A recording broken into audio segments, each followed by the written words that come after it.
हाय हाय ईদের दिन যখন আসে तो प्रवासी बोलते था कि ईद के दिन सब मिलेंगे अपने अपने यार से, मैं मिलूंगा दर्द गम की पत्थरी दीवार से।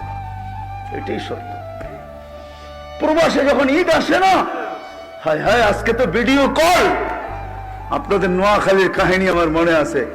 আমি হজে ওমরায় গেছি, তো চলে আসবো, ট্যাক্সি ভাড়া করছি, চেহারায় বোঝা যাইতেছিল না কোন দেশের। আমি বৈশাখী, আমি মনে করছি ইন্ডিয়া পাকিস্তানের হবে, নাদুস নাদুস চেহারা, সুন্দর। তো আমি উর্দুতে জিজ্ঞাসা করলাম তোমার বাড়ি কোথায়? বাংলাদেশে। তাহলে আমি বললাম তোমার সাথে তার উর্দু বলে কোনো দরকার নেই। কোথায় বাড়ি? কয় নোয়াখালী। কতদিন এখানে? কয় 25 বছর। বাড়ি গেছো কয়দিন পর পর বাড়ি যাও?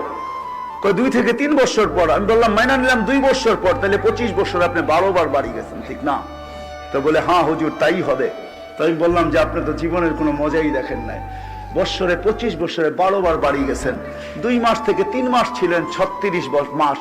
3 বছর আপনি বাড়িতে ছিলেন, 23 বছরই আপনি বাহিরে আছেন। লাইফের তো কোনো মজা আপনি বোঝেন নাই।